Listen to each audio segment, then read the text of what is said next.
It's your good friend Montrose here, giving you the coverage or the rundown of round 2, the finals of the WWE UK Championship.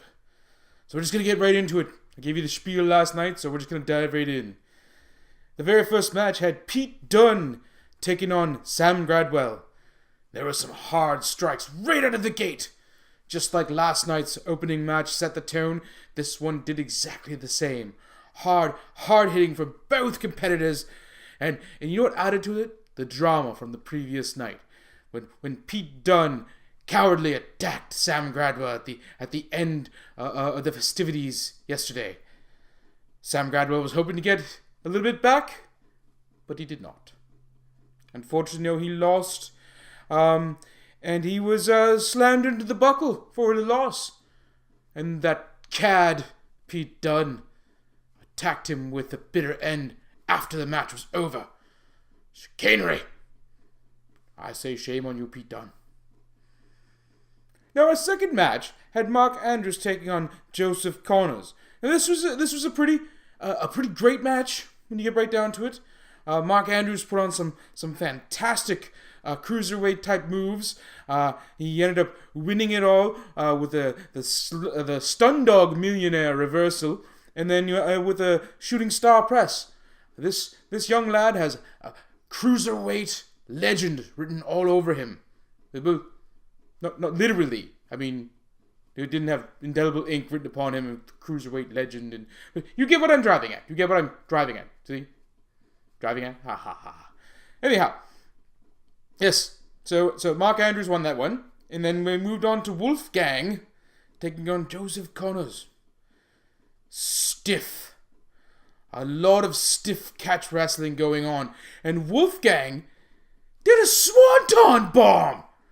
A man his size, just flipping through the air. Needless to say, he won. And what a fantastic match as well. All these matches, I'm not going to, I can't say a bad thing about them. Everybody did a fantastic job in every match, knew its place on the card just properly. It was excellent. Up next, we had Tyler Bate.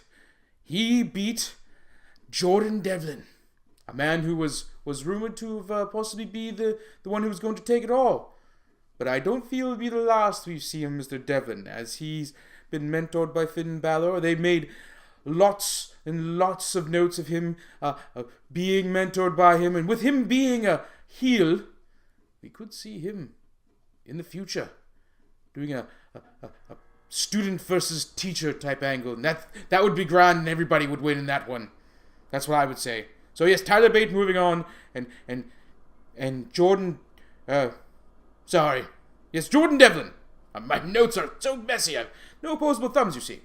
Jordan Devlin losing, but I like I said, I feel we will see more of him in the future.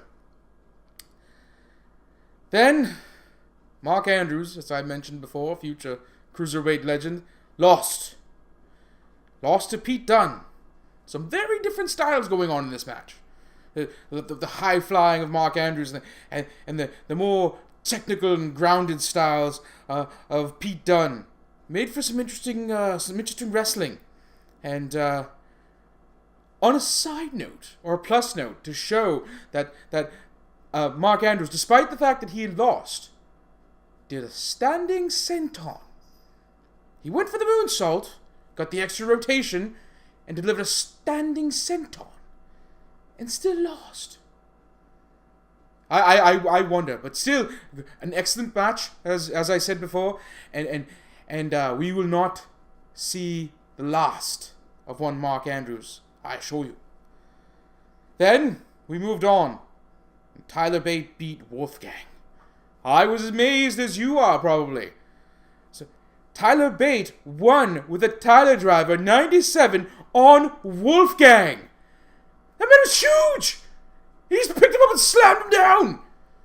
I say I was quite impressed. And but the real story here was after the match. That cowardly Pete Dunne attacked Tyler Bate, hoping to put him out of commission and to get the UK Championship by forfeiture. And we were left in suspense as they went to the trainer's room, and Neville, of all people, showed up and started cutting a promo, saying how that he should have been involved. They were afraid to let him be involved because they wanted a fair competition. And if had he been involved, it would not have been a fair competition. And then he could have beat anybody. Then Tommy End showed up. Yes. And both of them put on a non-tournament match to beat the band. It was an excellent match to make some buffer time, to add to the suspense, and also to give the competitors for the main event time to rest up. Good stuff. Lots of high-flying and hard-hitting action from Neville and Tommy End. I hope to see Tommy End come up so we could see more of that on the main roster. I was quite impressed. Then Finn Balor showed up, of course, because it's the UK and he needs something to do, I guess. And he got a promo saying how the UK fans deserved it after they chanted how much they deserved it. Another on-fire crowd tonight. Definitely not your average folk, but still, they were there and they were making some noise. So I say kudos to them. And anybody who complains otherwise, well, they can drink some Metamucil and go to bed, old man. Finally, the main event. Tyler Bate and Pete Dunne. They came out. We were worried that Tyler Bate wouldn't be able to be there, but he showed up with kinesio tape on his shoulder. Over here. I think maybe the shoulder. Anyway. And it was a slow start. Gave the commentators time to talk the history of Pete Dunne and Tyler Bate. How Tyler Bate had been trained by Pete Dunne. And it was a slow start, but it started to get explosive as the match built and built. In fact, it was so grand that it just started to blow up. There was a triple airplane spin involved. Tyler Bate kicked out of the bitter end. Then, with the injured shoulder and all, Tyler Driver 97 onto Pete Dunne, and the very first UK champion, Tyler Bate! Yes! Oh, good stuff all around! Oh, as I said yesterday, I think I misread his character. I really thought he was more of like a heel version of Jack Gallagher. Farthest from the truth. Nothing but gentlemanly behavior from Tyler Bate. And I do look forward to seeing this. I hope this becomes some sort of regular show, possibly. Just these chaps, no crossovers or anything, special every now and then. We can see some fine British wrestling.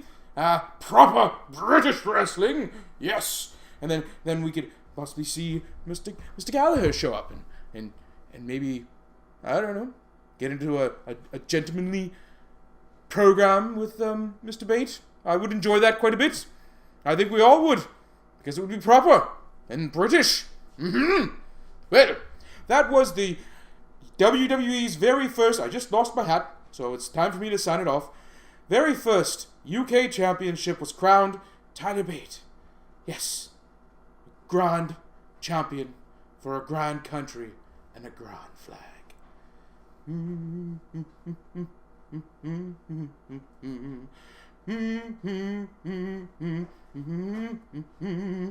Rule Britannia. I'm getting away from myself. I won't. I'm just getting on. I'm going to stop. Thank you all for enjoying my video. I hope you had a good time watching me review it. The Royal Rumble will be up in a few weeks. It'll be a more standard affair where I'll be posting match-by-match breakdowns. And, yeah. So the ticking. Stop it! Over there! Thank you! As always, I'm your friend Montrose Monkington III Esquire from Bananashire upon Hempton in the great country of England.